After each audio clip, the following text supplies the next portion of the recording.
Dans cette vidéo, on va s'intéresser à la création d'un tableau de fréquence contenant une variable et on va le faire à l'aide de l'outil Tableau croisé dynamique d'Excel. Pour les besoins de la démonstration, je travaille avec 4 variables différentes, les variables A, B, C et D, et chacune de ces variables-là contient l'équivalent de 40 données chacune. J'ai préalablement pris l'ensemble de mes variables, je leur ai donné un nom, je les ai appelées ensemble, et j'ai également nommé chacune de mes variables. Maintenant, pour la création du tableau lui-même, idéalement, on sélectionne la cellule dans laquelle va aboutir le tableau après. Ça sera une étape de moins à faire par la suite. Pour créer le tableau, on va dans l'onglet Insertion.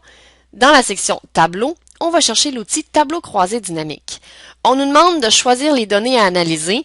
C'est tout l'intérêt d'avoir nommé l'ensemble de nos données parce qu'on peut donner justement le nom de la plage totale et Excel va faire une partie du reste du travail. Ce que vous voyez présentement à l'écran, c'est ce qui apparaît quand on demande à Excel de créer un tableau croisé dynamique. Dans la partie gauche, on a une section qui accueillera le tableau et qui est actuellement vide. Dans la partie de droite, on a les champs du tableau croisé dynamique. Bref, qu'est-ce qu'on va vouloir mettre dedans? C'est à nous de dire à Excel quoi mettre dans le tableau.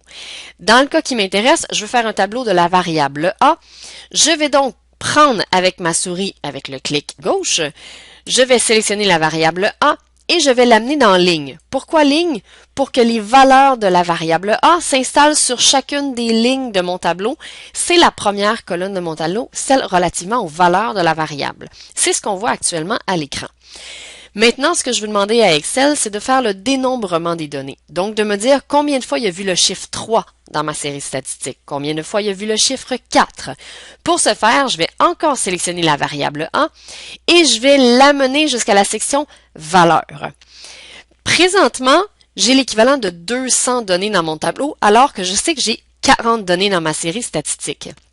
Il y a donc une erreur potentielle et on va la corriger. Par défaut, Excel fait la somme des valeurs de la variable. Nous, ce qu'on veut, c'est pas la somme, c'est le nombre de fois que chacune des valeurs a été trouvée. Donc, on va cliquer sur Somme de variable A et aller dans les paramètres de champ de valeur, changer le tout pour Nombre. Ce faisant, Excel va non pas faire la somme de ce qu'il trouve, mais bien nous indiquer combien de fois il a trouvé chacune des valeurs.